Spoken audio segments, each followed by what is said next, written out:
Bueno, hermanos, por fin estamos aquí. Digo esto porque recordarán ustedes que la intención inicial era poder estar antes aquí, creo que era agosto, si no me equivoco, pero bueno, no se pudo y hoy, por la gracia del Señor, ya estamos aquí, así es que gracias, hermanos, por esta consideración, por la invitación, al pastor Joel, a todos ustedes. Me acompaña el hermano José Antonio, que es uno de los hermanos que trabaja en el Ministerio Audiovisual de la Iglesia, y si alguno de ustedes observa o escucha alguna enseñanza, bueno, él es el que trabaja en aquello. Mi nombre es Adiel Quiñelén, me imagino el apellido lo reconocerán. Estoy contento de estar aquí. Hace muchos años estuve aquí compartiendo. Obviamente las personas que hay hoy día son distintas a las que habían en esos años, pero es un gozo siempre conocer nuevos hermanos. Y esta temática que vamos a compartir indudablemente es una temática vital para el sostenimiento de la iglesia como tal, no solo de la iglesia, sino de la sociedad como tal. Así es que gracias también al Señor por la asistencia de ustedes, y esperamos en el Señor que Él pueda guiarnos, edificarnos, bendecirnos con su palabra, tal cual como cantábamos recién. Habla, oh Dios. Y cada vez que se abre la Biblia, que se explica la Biblia, Dios habla. Había una persona que le dijo al Señor, o le preguntó al pastor, cómo podía oír la voz de Dios. Y él le dice, lee tu Biblia, pero yo la quiero escuchar audiblemente. Bueno, léela en voz alta. Entonces, hermanos, estamos aquí para escuchar y entender con la ayuda del Señor su palabra. Bueno, ¿podemos iniciar? ¿Sí? Bueno. Hermanos, ya tendremos tiempo de hablar otras cosas, seguramente después en el break o en el tiempito que vamos a tener en el cafecito podemos compartir otras cosas. Ahora vamos a ir a la palabra del Señor y, si me permiten, orar brevemente para luego ya abrir la Biblia y comenzar a desarrollar la temática que nos convoca. Oramos.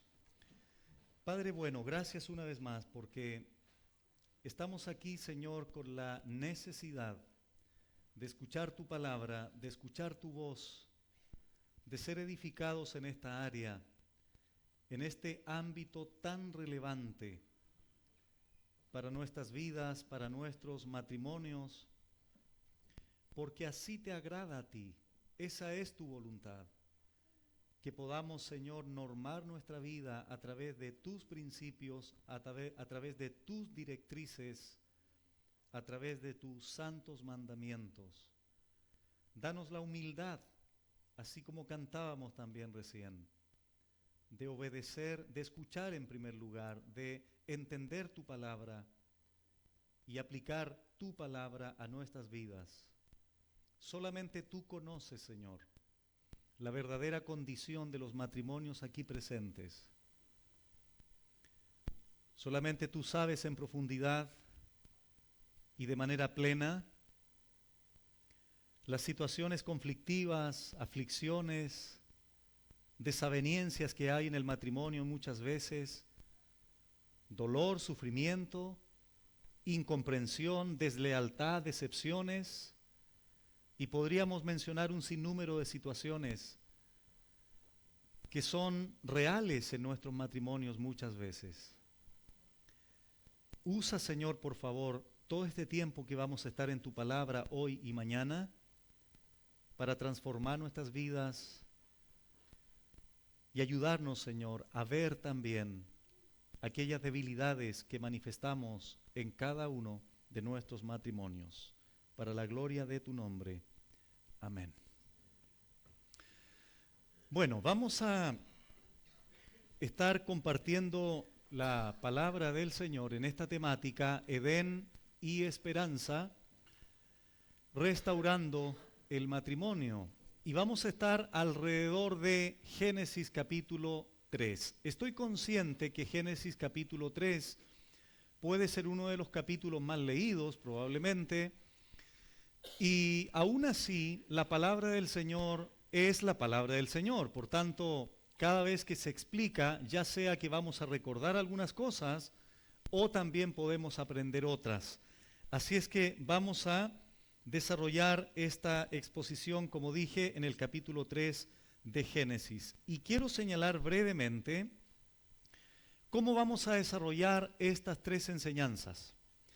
Vamos a abordar por porciones de versículos, es decir, ahora vamos a concentrarnos en los primeros 5 versículos solamente, en la exposición segunda, en los versículos del 6 al 11, y el día de mañana, si Dios lo permite, del 12 al 14, y también vamos a mencionar algunas cosas del 15, obviamente, y del 21, cuando Dios viste con túnicas a estas dos personas allí en el Edén.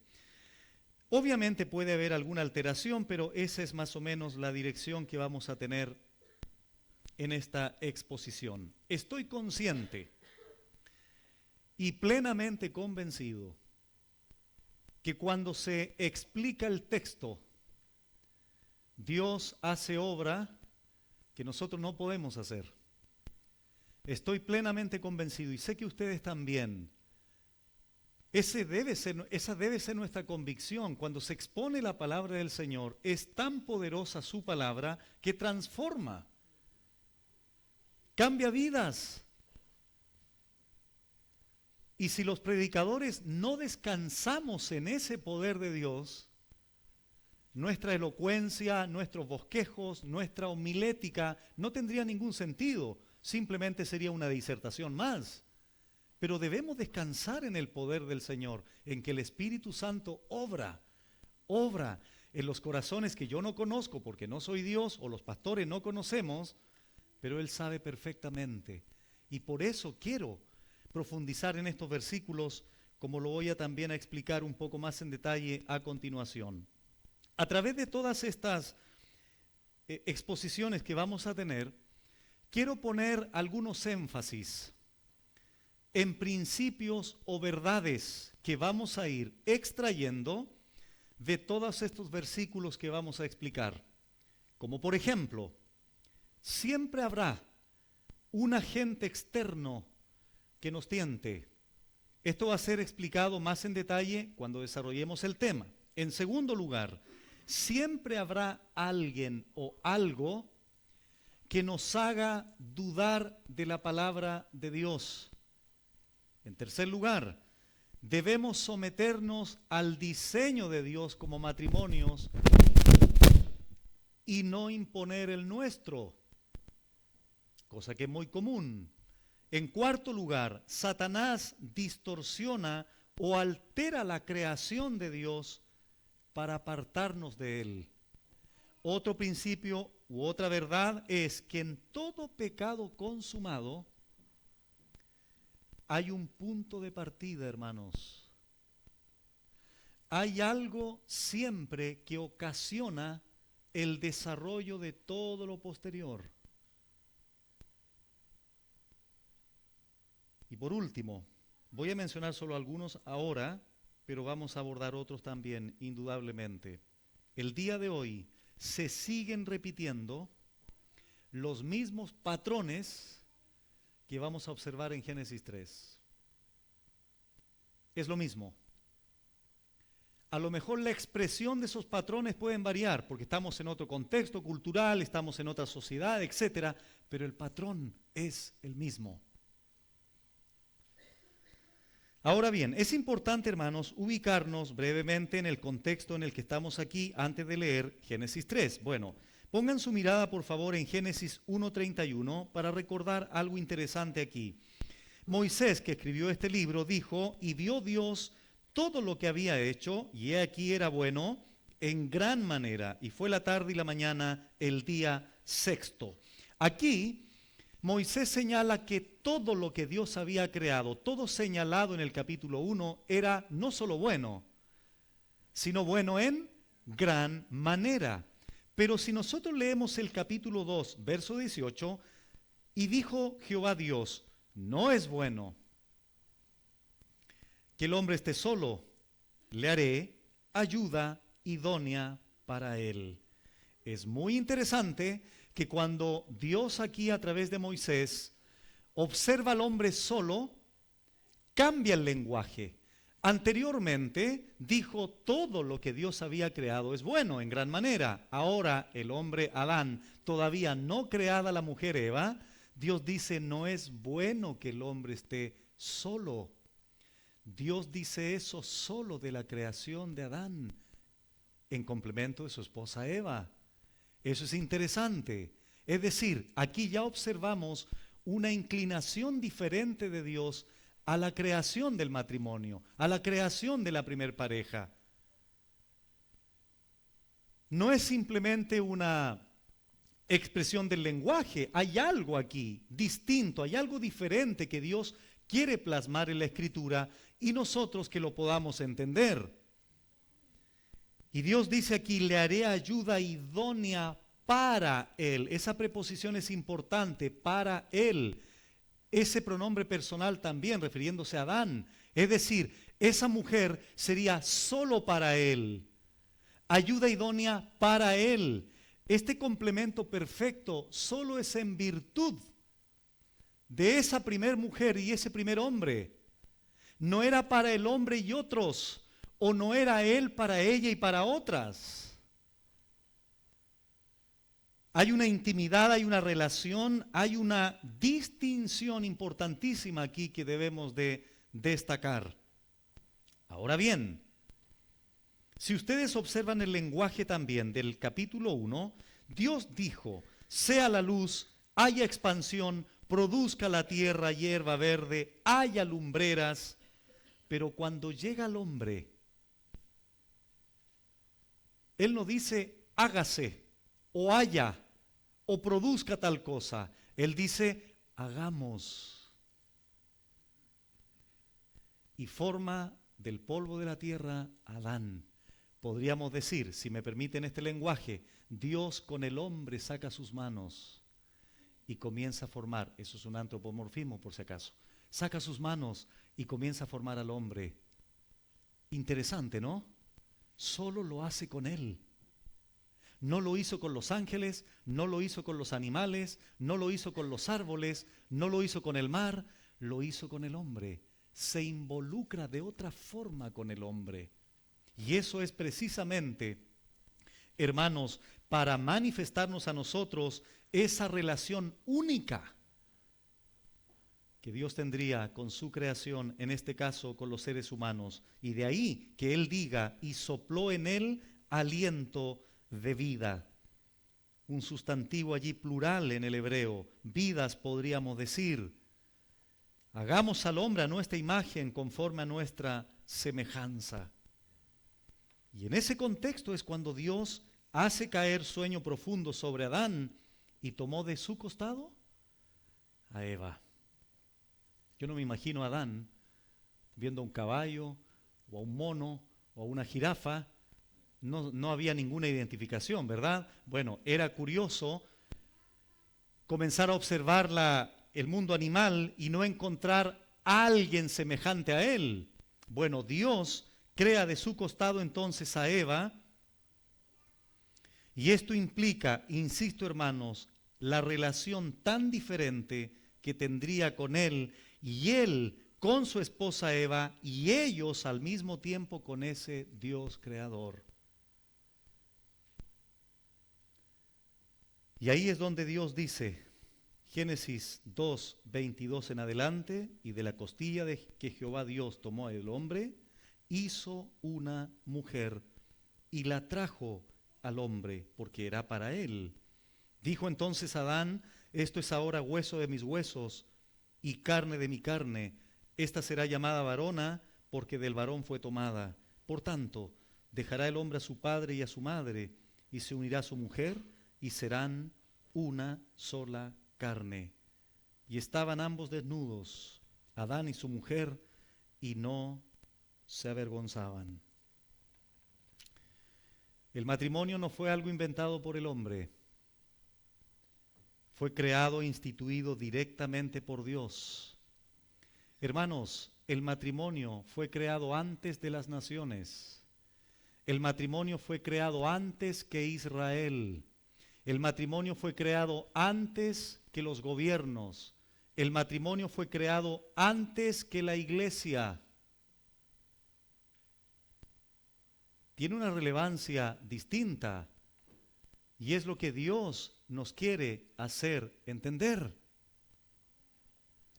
Lamentablemente, hermanos, este matrimonio entre un hombre y una mujer, lamentablemente hoy en día está siendo brutalmente atacado, como ustedes están conscientes, me imagino, como probablemente nunca antes en la historia.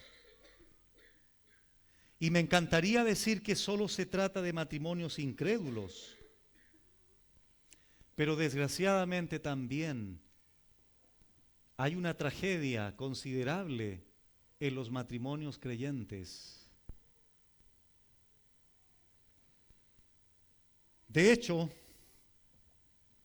Moisés escribió el Pentateuco para la segunda generación de judíos que escaparon de la esclavitud, o que Dios liberó, mejor dicho, de la esclavitud en Egipto.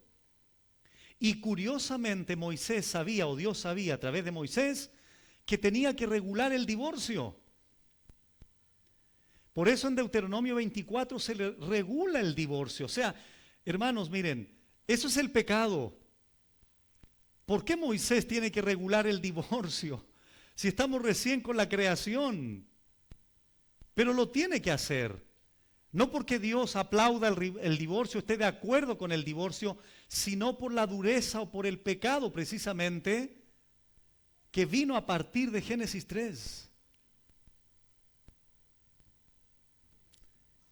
Lamentablemente, hermanos, hay una cantidad considerable de divorcios también dentro de las iglesias y no solo en el mundo incrédulo. Pero estoy convencido, hermanos, que todo matrimonio creyente, inclusive aquí puede haber un matrimonio hoy.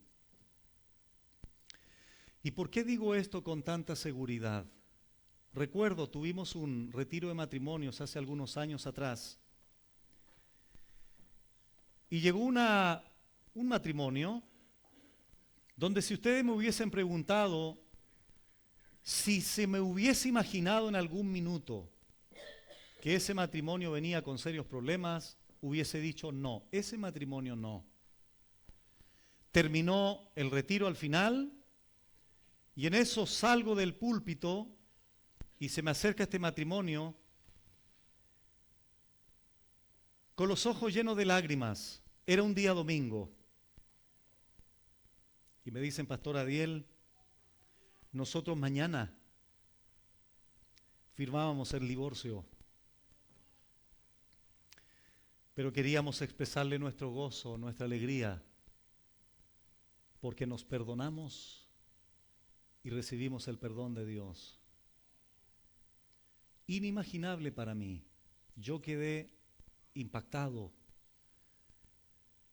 Y por otras experiencias digo lo que dije recién. No conozco la realidad de ustedes y no necesito conocer la realidad de ustedes para predicar lo que voy a predicar, porque confío en la omnisciencia del Señor, confío en el poder de la exposición de la palabra, y sea cual sea tu condición, hay esperanza. Hay esperanza. Y todo lo que se produjo en el contexto geográfico del Edén es lo que va a continuar sucediendo en nuestros matrimonios, desgraciadamente por el pecado. Pero insisto, hay esperanza. Y si hay esperanza, hay también restauración. En el Señor, indudablemente. Bueno, ¿cuál entonces es el propósito de estas enseñanzas? Estoy con tranquilidad haciendo una introducción porque el pastor Joel me dijo, bueno, tienes 1:15. A no ser que haya cambiado ahora, pero por eso estoy con tranquilidad haciendo una introducción más larga, ¿sí? Bueno, ¿cuál es entonces el propósito de estas enseñanzas, hermanos? El siguiente. El enfoque principal no es definir el matrimonio como tal, porque asumo que ustedes en alguna medida conocen básicamente lo que es el matrimonio, sino que mi enfoque es entender el origen de los problemas matrimoniales y observar, hermanos, cuidadosamente cuáles fueron las consecuencias para que hoy día nosotros las evitemos. Porque el patrón es el mismo. No ha cambiado. Como lo vamos a demostrar en la medida que vayamos al texto como tal. Entonces, ese es el enfoque. Ese es el propósito de estas enseñanzas. Después si me invitan otra vez, bueno, hablaremos de qué es el matrimonio, a lo mejor no le gustó mucho eso. Entonces, eso es, hermanos, lo que vamos a enfocarnos en esta exposición. Ahora bien, hasta aquí entonces, hermanos, todavía no entramos a Génesis 3, hasta aquí, sorprendentemente, tanto a Adán y Eva se le dieron todas las condiciones plenas, perfectas, favorables para tener un precioso matrimonio, ¿no es así? ¿En qué otro lugar más precioso, más favorable, más deleitoso para ellos era que estar en el huerto de Edén? ¿Dónde más? Ahora, ¿se imaginan ustedes cómo habrá sido el matrimonio entre Adán y Eva antes de Génesis 3? Yo me he puesto a pensar en aquello. Porque si no había pecado, había una relación perfecta. Había un diálogo perfecto. Había una comunicación fluida. Me imagino a Eva una tarde, mi amor, quiero ir a darme una vuelta al mall. ¿Qué te parece? Pero mi amor, ahí están las tarjetas, usa todo lo que quieras. No, no había mall en el Edén. Es una ilustración, ¿verdad? Sí, mi amor, mira, lo único que te pido es que cuando regrese me tengas ahí no había asado, no comían carne todavía, una lechuga al sol. Sí, mi amor, lo que tú quieras. Se atrasó la hermana Eva, llegó más tarde. Mi amor, le mandó un WhatsApp. Me atrasé, es que las tiendas, que me probé 500 pares de zapatos, Adán. Así son las mujeres, dicen. No sé si será así aquí. No importa, mi amor, llega la hora que quieras. Yo no sé, hermanos, cómo habrá sido la relación. Asumo que había un respeto tan grande, que Eva valoraba a su esposo. Eva valoraba que Adán guardara el huerto, que labrara el huerto. Se decían palabras no hirientes, sino que había un valor recíproco, un respeto mutuo. Me imagino que era así, no había pecado antes de Génesis 3. Cosa que se va deteriorando con el tiempo. Una vez se me acercó un hombre, un esposo, y me dijo esto: pastor, yo no logro sanar de cuando mi esposa hace 15 años atrás, en ese entonces, ya habían pasado 15 años, me dijo que yo era un inútil. En serio, hermano, no lo has podido superar. ¿Y por qué fue tan duro eso para ti? Bueno, ese tipo de cosas, me imagino, no sucedían antes de Génesis 3. Kiel y Delitz, me imagino conocen a estos autores, comentan, cito: el hombre a quien Dios designó Señor de la tierra y de sus habitantes, fue favorecido con todo lo necesario para el desarrollo de su naturaleza y el cumplimiento de su destino. En el fruto de los árboles del huerto tenía alimento para el sustento de su vida. En el cuidado del mismo huerto tenía un campo de trabajo para el ejercicio de su fuerza física. En los reinos animal y vegetal, una espaciosa región para el entrenamiento de su naturaleza moral. Y en la mujer asociada a él, una compañera y ayuda idónea. En esas circunstancias, él pudo desarrollarse tanto en su naturaleza física como espiritual, en conformidad con la voluntad de Dios. Pero un tentador se le acercó de en medio del mundo animal, y el hombre se rindió a la tentación para quebrantar el mandato de Dios. El tentador era la serpiente. Fin de la cita. 1 Corintios 7, antes de entrar a Génesis 3. Y esto sobre la base, gracias. Y esto sobre la base, lo que vamos a leer a continuación. Pablo escribió esto muy interesante. 1 Corintios 7, 28. Ustedes saben, hermanos, 1 Corintios, y en este capítulo en particular, Pablo aborda cuestiones que tienen que ver no solo con el matrimonio, con la soltería, con la viudez, etc. Y Pablo dice algo muy interesante.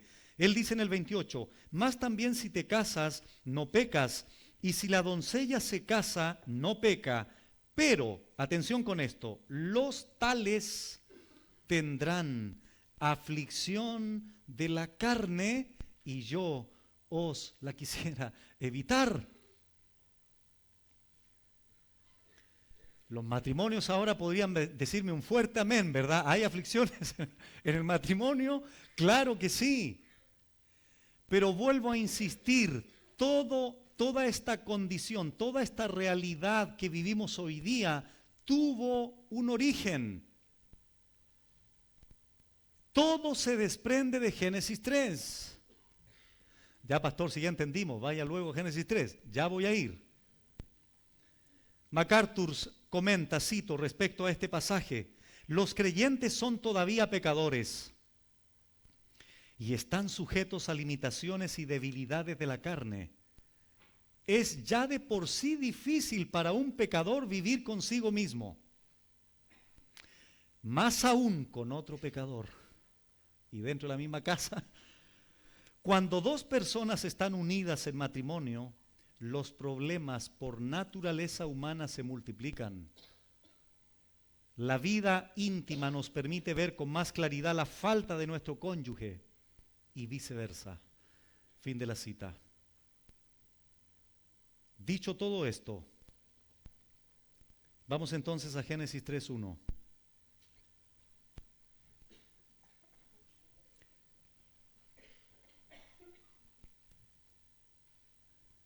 Pero la serpiente era astuta más que todos los animales del campo que Jehová Dios había hecho. Ese pero ahí, esa conjunción, podría leerse y la serpiente. Aparece en escena esta serpiente aquí. Y Moisés, hermanos, le asigna un adjetivo muy interesante. Era astuta. Aquí está el agente externo, Adán y Eva. Aquí está uno de los principios, pero voy a explicar algo más en detalle respecto de esto después. La palabra serpiente aquí, nahash, en el hebreo, la raíz de esta palabra significa susurrar, soplar, de la cual por extensión viene el verbo encantar.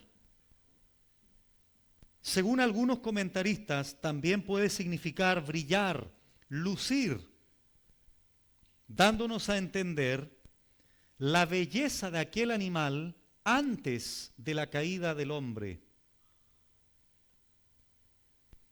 Y la serpiente,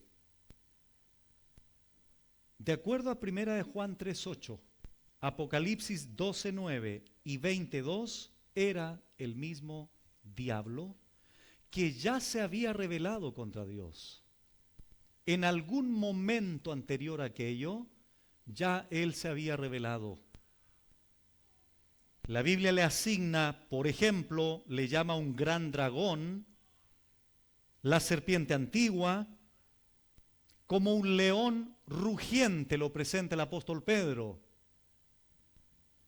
Pero Moisés aquí habla de esta serpiente, porque la serpiente fue el instrumento de un agente superior, Satanás, un agente externo a la primer pareja en el Edén. Y aquí, hermanos, hago una pequeña aclaración respecto de este principio como tal, respecto de que las tentaciones, o siempre habrá un agente externo que nos tiente. ¿Cuál es la aclaración? La siguiente: es verdad que siempre habrá elementos externos, es verdad que siempre habrá distractores externos a nosotros, eso es verdad, pero nosotros, hermanos, en nuestro interior muchas veces tenemos lo suficiente para pecar solitos. Recuerdo una vez, iba de viaje y tuve que detenerme porque había un semáforo y miro hacia mi derecha y había un soldador soldando. Y era ya tarde ya. Entonces veo que una chispa de la soldadura salta a un envase que tenía como a 2 metros. Y de una manera muy rápida era combustible, se enciende.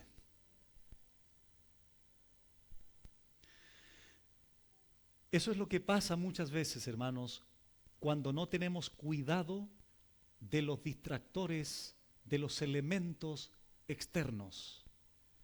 Varones, si tú observas una imagen indebida, esa imagen va a saltar como una chispa a tu corazón y lo va a encender. ¿Me explico?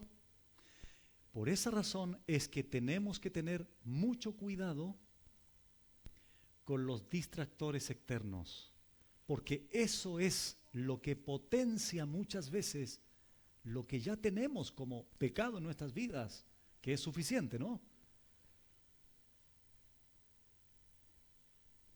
Martín Lutero dijo: temo más lo que está dentro de mí que lo que viene de afuera. Pero lo de afuera enciende más y potencia más lo que puedes tener dentro.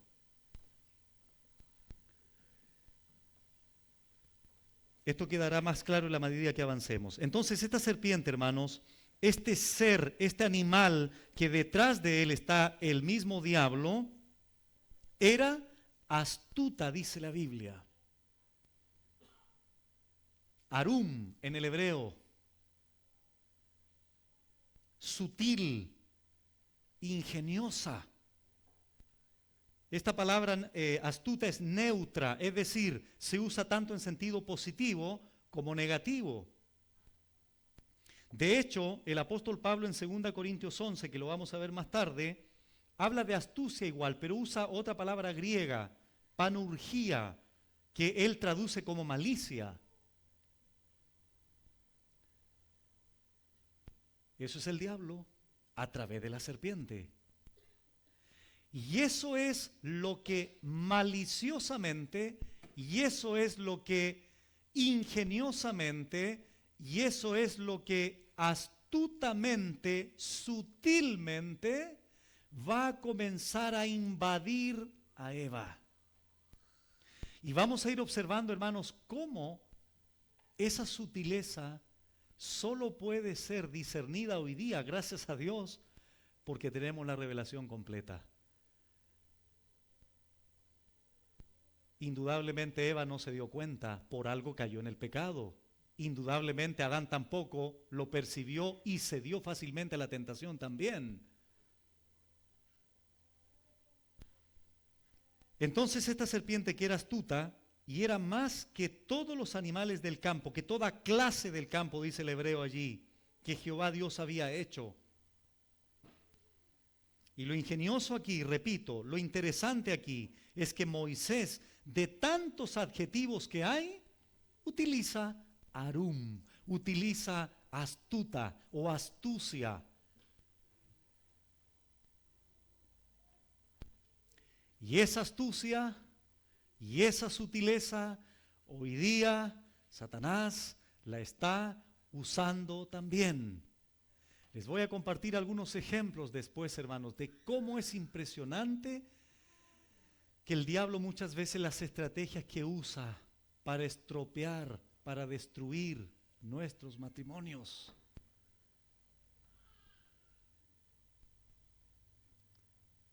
Que el Señor, hermanos, nos ayude. Una pregunta para todos ustedes: ¿quién creó esta serpiente? Porque está dentro de los animales del huerto. La serpiente no pudo haber sido creada por el diablo, porque el diablo, por ser un ángel, no tiene la capacidad de crear. La serpiente fue creada por Dios. Y como el diablo lo único que puede hacer es distorsionar o alterar la creación de Dios, solo se limitó a aquello, no podía crear. Este animal estaba dentro de los animales que Dios había creado. Como bien dice el texto allí, el diablo lo usa para distorsionar el plano propósito de Dios. El punto es que Dios no puede ser estropeado en su plan. Dios no puede ser obstaculizado por el diablo, no puede. Dios es soberano, Él es todopoderoso. Dios usa al diablo, que es distinto. Lo podemos ver en Job, por ejemplo. Dios es mucho más sabio, obviamente. Él es verdaderamente sabio. El diablo obviamente tiene características y dones que Dios le dio, pero él está finalmente subordinado a la soberanía de Dios. Dios sigue teniendo el dominio absoluto, pleno de todo. Ahora bien, avancemos en el texto.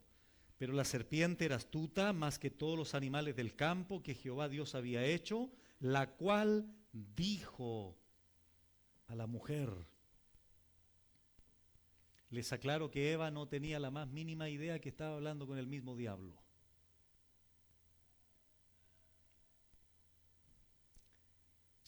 Y qué curioso que el diablo no dijo esto, o la serpiente: a ver, voy a hablar con Adán, porque de acuerdo al diseño de Dios, Adán es el cabeza del hogar.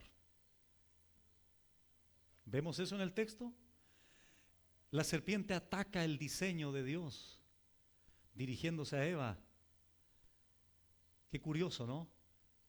Obviamente no se iba a someter al orden de Dios. ¿A quién Dios había dado la orden explícita en el capítulo 2? A Adán.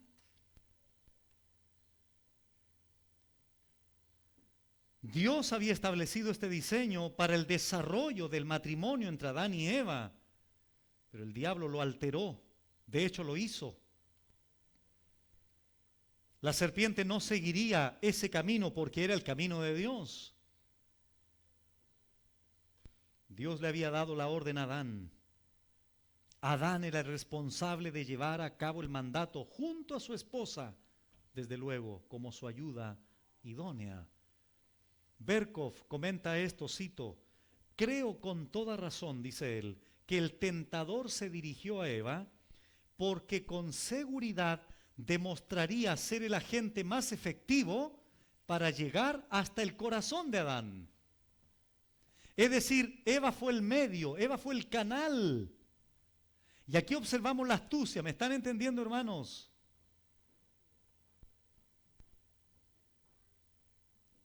Y he allí, agrega Berkhoff, precisamente donde está también la astucia de la serpiente. Adán oiría a su mujer, no pondría obstáculo alguno en seguirle en todo lo que ella hiciera, y eso el tentador de alguna forma lo sabía. ¿No es acaso verdad que cuando un hombre está profundamente enamorado, es capaz de consentir a su amada, incluso en cosas en las que normalmente no daría su brazo a torcer, haciendo lo que en cualquier otro caso y bajo circunstancias distintas no haría? Fin de la cita. Entonces el diablo se dirige a la mujer y él le dice, ¿con que Dios os ha dicho? Otra cosa interesante, hermanos, es que el diablo no es ateo. No pone en duda en ningún momento la existencia de Dios. O sea, el diablo pudo haberle dicho a Eva, oye Eva, si Dios no existe, ¿quién es ese ser? Con que Dios ha dicho. O sea, él lo asume curiosamente. De hecho, en Santiago 2 dice que los demonios creen y tiemblan. Bueno, Ray Comfort, lo ubican, me imagino. Dice el ateo, no odia los cuentos de duendes o de unicornios porque no existen. Es imposible odiar algo que no existe. Los ateos odian a Dios porque Él existe. Fin de la cita. A continuación, hermanos, en este interrogante nos encontramos precisamente con eso, con la primera pregunta pecaminosa registrada en la Biblia. Repito, esta es la primera interrogante pecaminosa registrada en la Biblia y fue hecha por el diablo a través de la serpiente.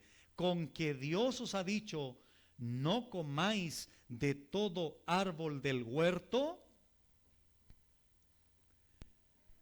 Con que Dios ha dicho, la idea en el hebreo es, ¿realmente así dijo Dios? ¿O así dijo Dios realmente? La pregunta es, ¿cómo supo la serpiente lo que Dios había dicho a Adán? El diablo no es omnisciente, pero es astuto, pero es inteligente. Esto nuevamente, hermanos, nos recuerda que Satanás sabe o conoce la palabra de Dios. ¿Recuerda Mateo 3, la tentación al Señor? Obviamente él distorsionando, ¿verdad?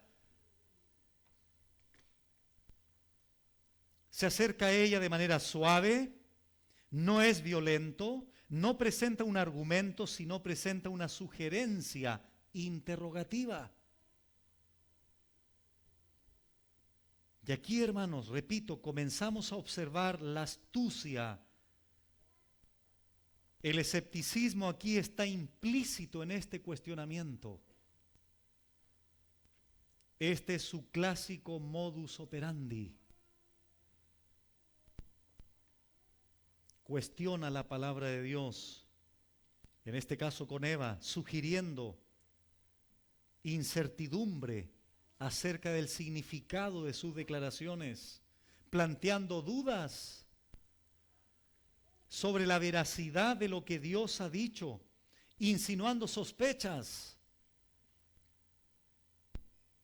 sobre los motivos que estaban detrás de los propósitos de Dios. Tuerce el significado de la palabra de Dios con que Dios os ha dicho, no comáis de todo árbol del huerto. ¿Eso había dicho Dios? Hermanos, esta tentación nosotros la tenemos siempre. De que alguien o algo nos haga dudar de la palabra de Dios. No he conocido a ningún Superman de la fe que me diga, yo siempre, Pastor Adiel, yo siempre, hermano, me mantengo firme en mis convicciones. Nunca dudo de la palabra de Dios. Nunca me he encontrado con un Superman de la fe, porque no existen. Los hombres de Dios dudamos también. ¿Dudamos? Es normal considerando que tenemos una naturaleza caída.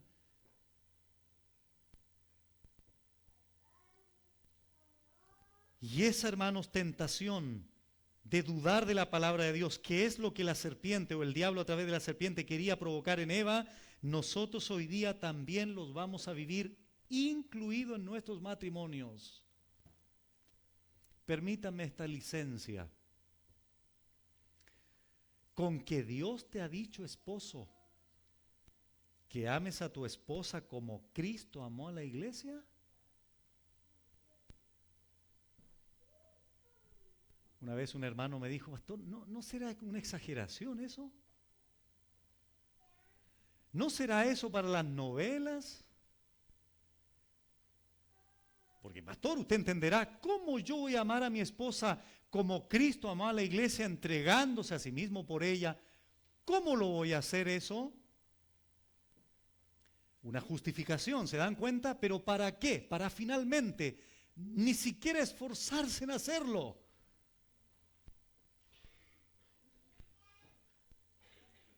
Con que Dios te ha dicho, esposa, presente aquí, que te sometas a tu esposo como al Señor.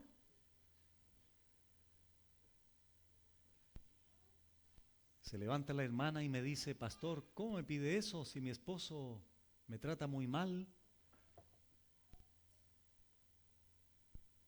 Hermanos, toda la vida cristiana en nuestros matrimonios también vamos a ser tentados a dudar de la palabra de Dios. Con que Dios te ha dicho, esposo, que trates a tu esposa como a vaso más frágil. Con que Dios te ha dicho, esposa, que respetes, valores y admires a tu esposo. No, pastor, eso es imposible, porque él ni siquiera está dispuesto a atender mis necesidades más básicas.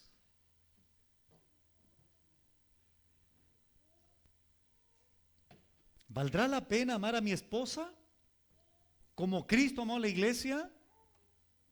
Dudas, dudas, dudas. Y saben, hermanos, una de las cosas más difíciles es amar a alguien como la Biblia nos manda cuando no recibo lo mismo. Porque nosotros los seres humanos, por la tendencia pecaminosa que tenemos la tendencia a devolver con el mal que nos hacen. ¿No es así? Así somos. Pero querido hermano y hermana, no cuestiones lo que Dios dice. Si Él lo dice, es verdad. Si Él lo ha declarado en su palabra, es cierto. Y aunque las circunstancias, y aunque el contexto, y aunque la etapa del matrimonio que esté viviendo a lo mejor no sea la más ideal, yo quiero confiar en el Señor. Necesito confiar en Él. Y eso es lo que Dios considera para comenzar a obrar en nuestros matrimonios. Bueno, analicemos esta interrogante pecaminosa más en detalle, pero primero leamos Génesis 2, 16 y 17, que había dicho Dios, y mandó Jehová Dios al hombre, diciendo, de todo árbol del huerto podrás comer, mas del árbol de la ciencia del bien y del mal no comerás, porque el día que de él comieres, ciertamente morirás. Miren por favor, hermanos, o noten lo siguiente. Miren la interrogante de la serpiente a la mujer, con que Dios os ha dicho. Pero ¿qué dice en el 2.16? Moisés, ¿qué dijo? Jehová Dios mandó. Pero ¿qué dice la serpiente? Dios ha dicho. ¿Qué dijo Dios? No, Él mandó, Él no dijo, Él mandó. ¿Notan la diferencia? ¿Notan aquí la astucia de alterar aquí en este caso un verbo? De hecho, la palabra dijo aquí, o dicho, es amar en el hebreo, que es simplemente pronunciar algo. Pero cuando en el 16 se utiliza el verbo mandó, sivá, es comandar algo, prohibir, ordenar en contra de. Tiene mucho más fuerza ese verbo. Ah, pero la serpiente, ¿qué hace? Cambia. Con que Dios ha dicho, no, Dios no ha dicho, Dios mandó. Astucia.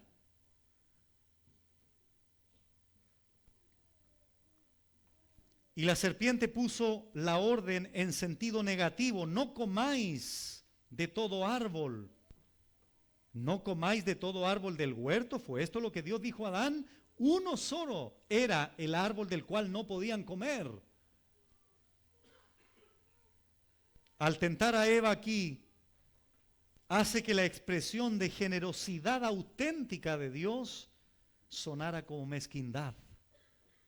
Deliberadamente estaba debilitando la calidad y el mandato de Dios. Y esto para generar duda en Eva, para comenzar astutamente a hacerla dudar. Y repito, hermanos, todo comenzó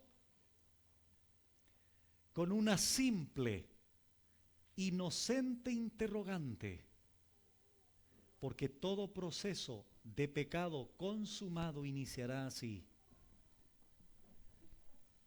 para después ver en el 6 que ella ya vio, lo encontró codiciable, agradable, y finalmente come.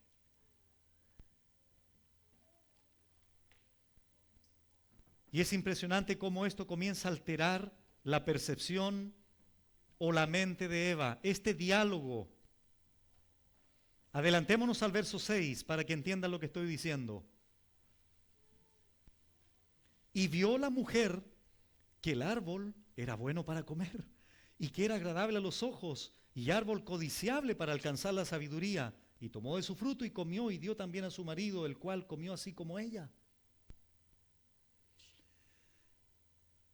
¿Cómo es posible que Eva, aquí en el 6, encuentre algo que Dios dijo que les traería muerte ciertamente, ahora ella ya lo encuentre bueno, delicioso, agradable, atractivo, etc.? ¿Entienden, hermano, el punto? Cómo de manera gradual, paulatina, sutil, comienza ella a ser engañada. Pero todo fue un pequeño punto de partida para finalmente llegar al verso 6. Vamos a explicar en la segunda o tercera exposición que si no entendemos este principio, hermanos, una simple mirada pecaminosa es un potencial adulterio mañana. Porque así es la realidad. Y no es exageración. Y vamos a usar la Biblia para confirmar eso. Obviamente. Porque el patrón se repite siempre. Bueno, antes de llegar a esta conclusión, el diablo llevó a Eva a pecar a través de un seductor proceso, de un atractivo diálogo, de una inocente conversación, donde sutilmente sembró la duda en ella. Veámoslo ahora en el 2 y 3. Y la mujer respondió a la serpiente, es decir, ya se entregó al diálogo Eva, la mujer. Se entregó. Ella comenzó a conversar ahora con la serpiente. ¿Qué le respondió? Del fruto de los árboles del huerto podemos comer, pero del fruto del árbol que está en medio del huerto, dijo Dios, no comeréis de él, ni le tocaréis, para que no muráis. Les dije recién que es impresionante cómo este diálogo, de alguna manera que probablemente no entendemos a cabalidad, comenzó a alterar la percepción de Eva, comenzó a alterar la mente de Eva. ¿Por qué digo esto? Notémoslo con atención. 3 cosas interesantes. En primer lugar, Eva quitó valor a la provisión de Dios. Miren, limitó su provisión. Debió haber dicho lo que Dios dijo. ¿Y Dios qué dijo? De todo árbol. Esa palabrita todo es interesante. De todo árbol del huerto podrás comer. La idea en el hebreo es libremente pueden comer. Pero ella dijo del fruto de los árboles. ¿Notan la pequeña diferencia? Dios dijo de todo pueden comer. Ella dice del fruto de los árboles. En segundo lugar, Eva agregó a la palabra de Dios, Porque ella dice en el 3, segunda parte, no comeréis de él, ni le tocaréis, para que no muráis. La pregunta es, ¿de dónde Eva saca que no podían tocar? Cuando tú observas el verso 16 y 17 del capítulo 2, Dios no le dijo eso. Dios simplemente le dijo, no coman del fruto del conocimiento de la ciencia del bien y del mal. ¿Por qué Eva agrega no tocar el árbol? ¿Se entiende, hermanos, cómo hay una distorsión aquí? Leve parece, pero es interesante, es significativa. Y en tercer lugar, Eva debilitó el castigo por el pecado. ¿Qué dijo Eva? Para que no muráis. ¿Pero qué dijo Dios? Ciertamente moriréis. O irremisiblemente morirás o moriréis. Eva dice, para que no muráis. Dios dice, ciertamente moriréis.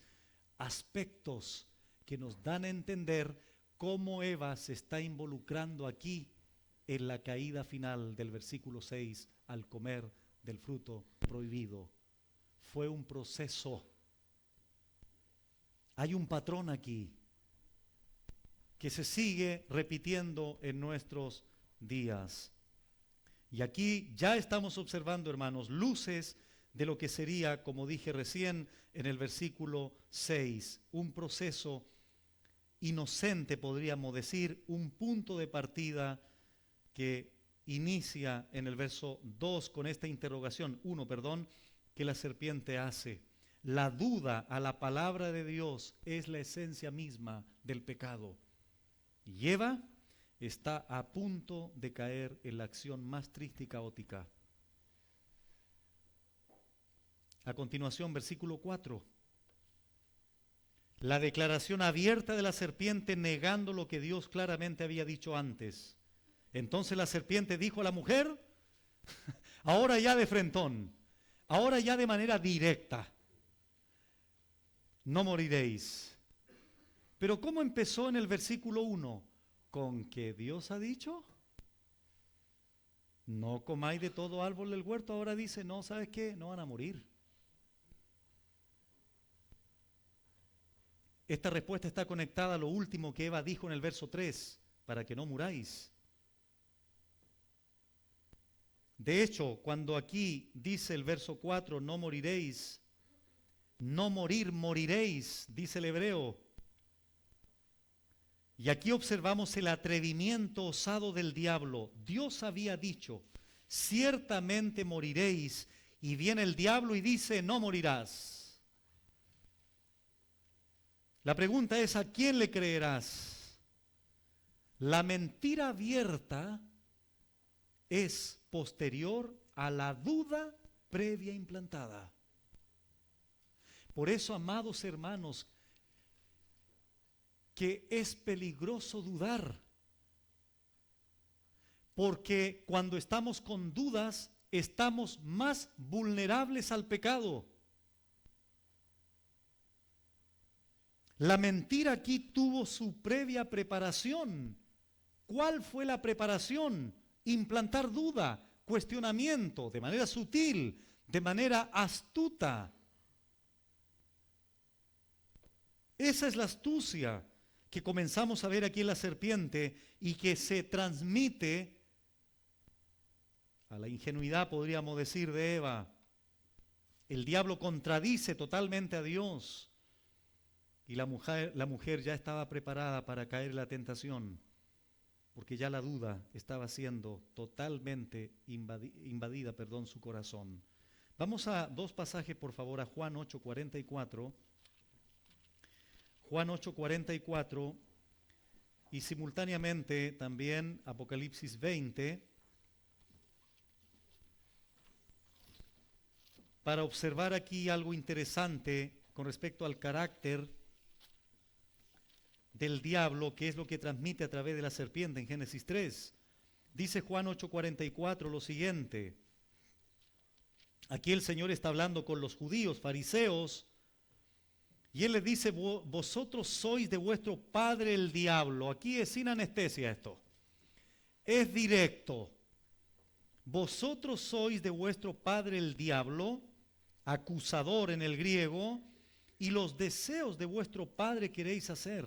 Él, es decir, el diablo, ha sido homicida desde el principio y no ha permanecido en la verdad, porque no hay verdad en él.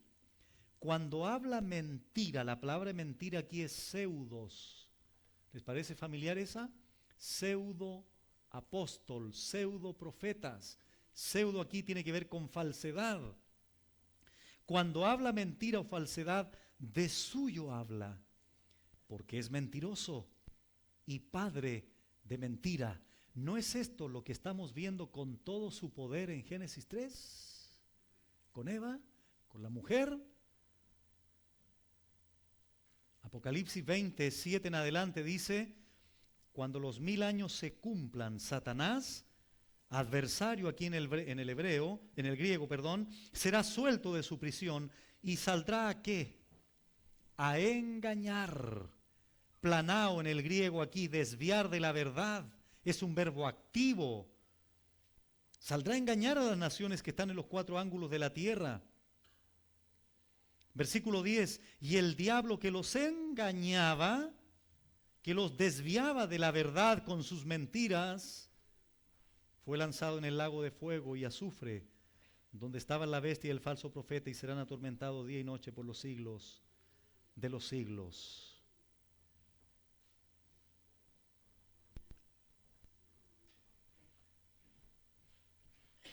Hermanos, esto, insisto, esta es la fuerza del mensaje, este es el énfasis, o uno de los énfasis. No dudemos, no prestemos nuestros oídos a los cuestionamientos pecaminosos. Dentro del matrimonio van a existir siempre, siempre. Cuando tú, querida hermana, lees, sométete a tu esposo, porque él es la cabeza tuya y Cristo la de él. Cuando yo leo, Adiel, ama a tu esposa como yo amé a la iglesia. Cuando leemos, sed santos porque yo soy santo, en el apóstol Pedro cuando confirma algo que dice Levítico. Cuando Dios nos dice, oren sin cesar. Vamos a vernos siempre tentados, hermanos. ¿Valdrá la pena orar sin cesar? ¿Valdrá la pena amar a mi esposa como Cristo amó a la iglesia? ¿Valdrá la pena someterse a mi esposo? ¿Valdrá la pena tratar a mi esposa como a vaso más frágil, atender sus necesidades? ¿Valdrá la pena si mi esposa me trata mal? ¿Valdrá la pena si mi esposo no me atiende, no me ve como la persona más importante en el hogar? Prefiere a sus amigos, prefiere a sus padres, prefiere a los suegros, prefiere a los amigos. ¿Cómo me pide eso Dios, pastor? ¿Acaso no sabe que yo estoy sufriendo esas consecuencias por estar con mi esposo y él me trata así? Estoy consciente, hermanos, que humanamente esto es difícil cuando se dan esas condiciones. Pero para eso estamos aquí, para recibir del Señor consejo, aunque no serán ahora los consejos. Esto será mañana, pero hay que poner bases primero. Regresamos a Génesis 3. No moriréis. Y Satanás a continuación acusa al verso 5 a Dios de tener motivos malos y egoístas al prohibirles comer del árbol. Lo acusa de denegar el bien a sus criaturas para que no alcance los privilegios que él posee. El diablo acusando a Dios y la soberbia que está detrás de la expresión seréis como Dios. Y esto es muy interesante, hermanos. ¿Saben por qué? Les adelanto algo muy breve. Eso de seréis como Dios se repite después en Isaías 14. Seréis semejante al Altísimo, ya lo vamos a leer. Y es una soberbia, y es un orgullo, y es una arrogancia tan impresionante que es uno o una de las barreras e impedimentos más fuertes que hay en los matrimonios. El orgullo personal, el egoísmo personal.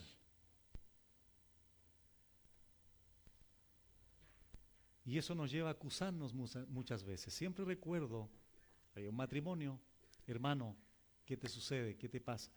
Es que mi señora, ¿se dan cuenta? Hermana, ¿qué pasa? El del lado. Es muy difícil encontrar un matrimonio cuando reciben consejería, escuchar al hombre, por ejemplo, comenzando a reconocer y a pedir perdón por sus propios pecados. ¿La tendencia cuál es? La misma de Adán, la misma de Eva, la mujer que me diste, culpando a Dios. Eso es profundo, hermanos.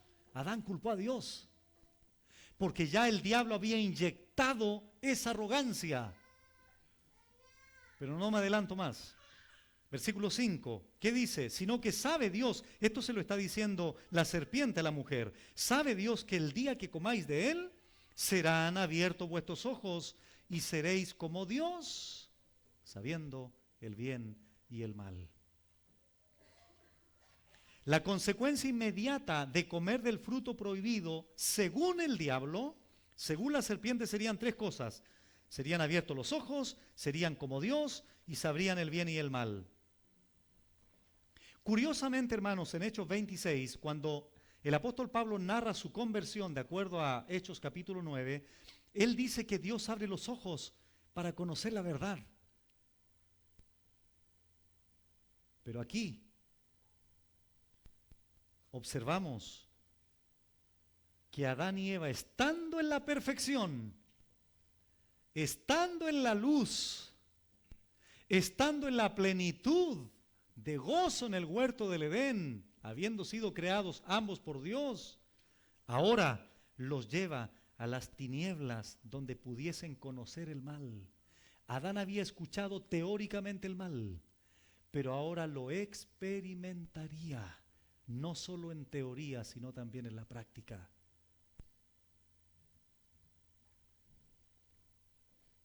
Entonces él le dice, sabe Dios que el día que comáis de él, serán abiertos vuestros ojos y seréis como Dios.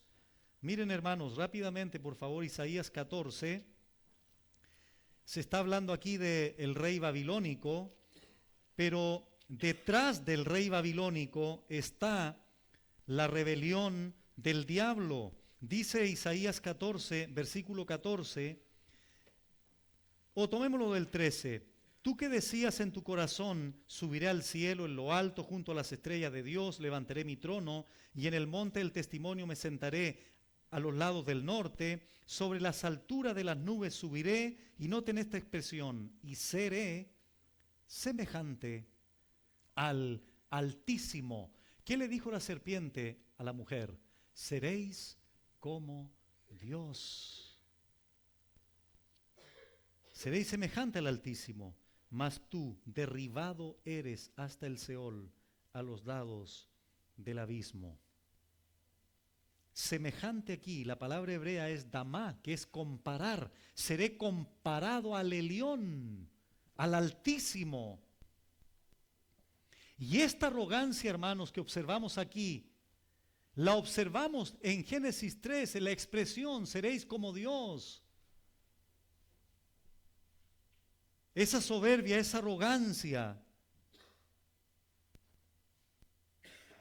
que es, repito, hermanos, algo que se transmitió a Adán y Eva.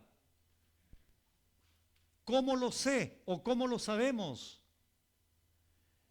Porque solo una persona arrogante, soberbia, es capaz de levantar el dedo contra Dios y decirle, es culpa tuya porque tú me diste a Eva. Esa arrogancia, esa soberbia, ese orgullo, el diablo la inyectó, la transmitió a través de ese pecado a Adán y Eva. ¿Cómo lo sabemos? porque solo la expresión de ellos a través de culparse y acusarse mutuamente, pero primero a Dios, es precisamente la expresión de ese orgullo. Y amados hermanos,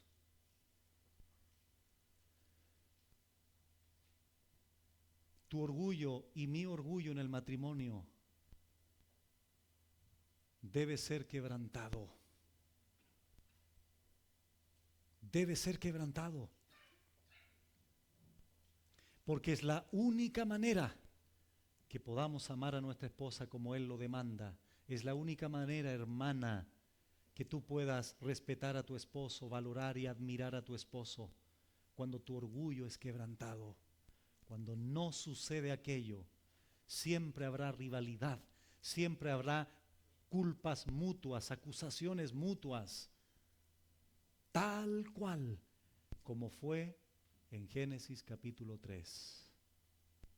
Y son cosas que se siguen repitiendo el día de hoy. Hace algunos años atrás, mi esposa me dijo: Adiel, tú eres orgulloso. Imagínense mi respuesta, ¿cuál fue? Mi amor, mira, gracias por decirme eso. ¿Sabe que estaba esperando que me dijeras eso? Porque tengo una gana de quebrantarme delante del Señor. Me incomodó,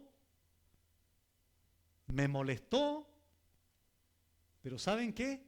He comprobado a través de los años que tenía toda la razón. Y ahora no estoy diciendo esto porque soy humilde, ¿ah? Porque luchamos con eso todos los días, hermanos. Y en nuestros matrimonios, la lima de limar es precisamente para tu orgullo tu esposa. Y la lima de limar para ti, mujer, es tu esposo. Pastor, pero al Señor se le pasó con mi esposo, porque vaya, ¿qué lima es? Bueno, puede ser, a lo mejor lo necesitas, pues. Bueno, sabiendo el bien y el mal, repito, Adán había escuchado del mal, solo en teoría, curioso. Ahí Dios se lo dijo en Génesis 2. Se lo dijo a Adán, pero repito, lo sabían por teoría, pero ahora lo sabrían por experiencia. Y esto traería una tragedia aún mayor.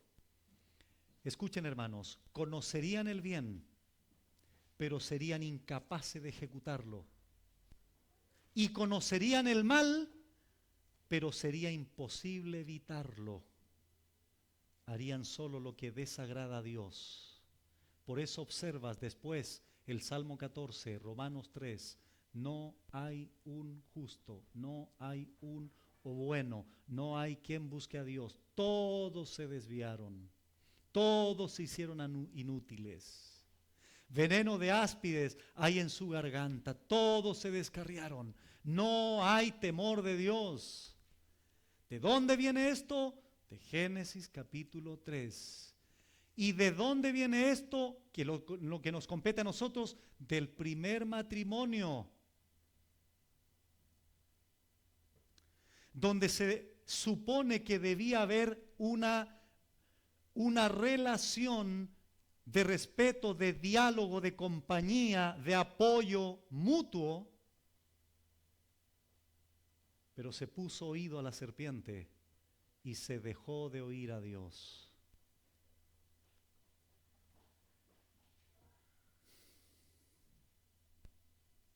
Sino que sabe Dios que el día que comáis de él, serán abiertos vuestros ojos y seréis como Dios, sabiendo el bien y el mal. Pero todavía no llegamos a la consumación del pecado. Todavía estamos en el proceso gradual.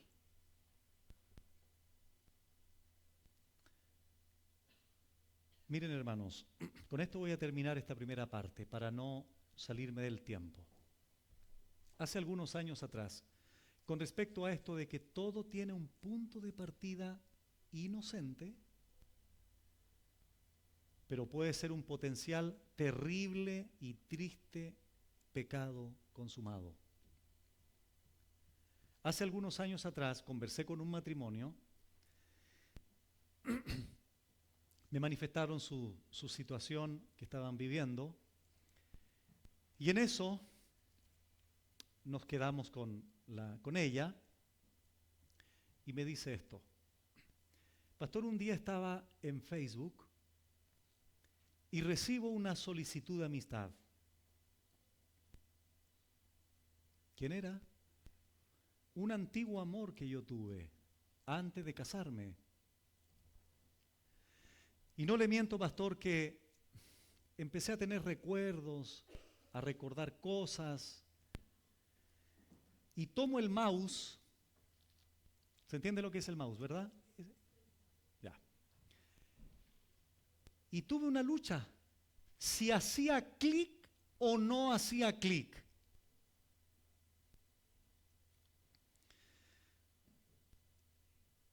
Entonces, y luché varios días con eso. Era una simple, inocente invitación de solicitud de amistad. Bueno, para hacer la historia corta, hice clic. 2 años más tarde, adulterio. Ahora pongámonos en esta escena. Vamos a suponer que esa hermana me hubiese dicho: pastor Adiel, mire, estoy con esta tentación de hacer clic. No hagas clic. Hubiese sido mi consejo. ¿Me entiendes, hermano? Porque el pecado, cuando se consuma, inevitablemente tuvo un inicio que aparentemente es inocente, no va a producir mayor daño. Y sobre todo, escúchenme bien, hermanos, esposos y esposas, sobre todo en el ámbito sexual, hay que ser determinantes, porque la Biblia lo enseña así. Y a esta hermana le hubiese gritado, no sé de qué forma la hubiese tratado de rescatar: no hagas eso, porque puede ser un potencial adulterio. Y fue un adulterio. Fue desastroso, hermanos, porque después tuve al esposo con su cabeza en mi hombro, llorando como un niño. Y él me decía: ¿por qué? ¿Por qué, pastor Adiel? ¿Por qué? ¿Por qué pasó esto? ¿Qué podía decirle?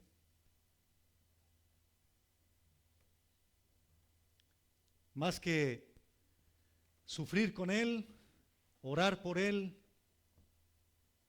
para que el Señor en su bendita gracia en algún momento los pudiese restaurar.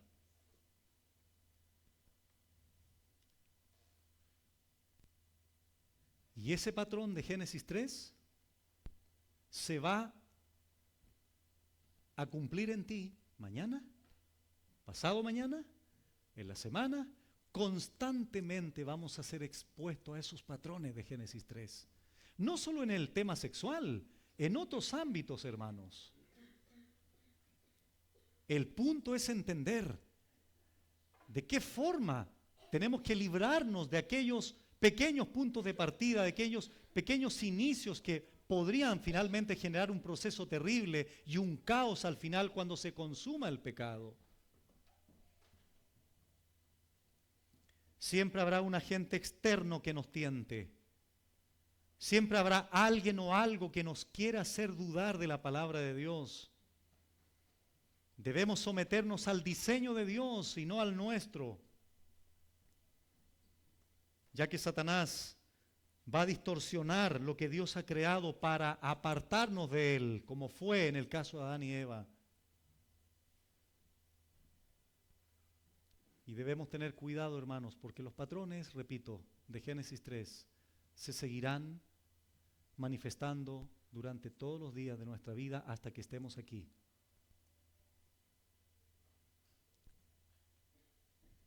Pero hay esperanza. Hay esperanza. Y eso lo vamos a abordar de una manera mucho más detallada y profunda el día de mañana. ¿Les parece si oramos para terminar esta primera parte? Padre, gracias por tu palabra.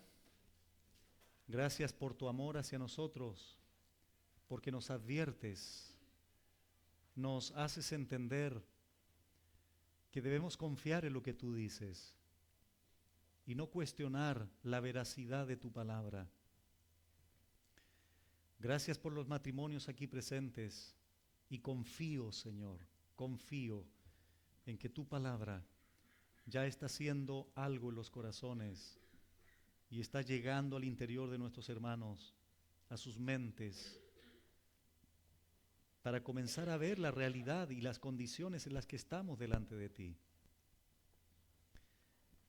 Permítenos, Señor, en esta primera parte, almacenar estas cosas y en todo lo que viene también. Seguir atentos a lo que tú nos quieres seguir enseñando. Gracias, en el nombre de Jesús. Amén.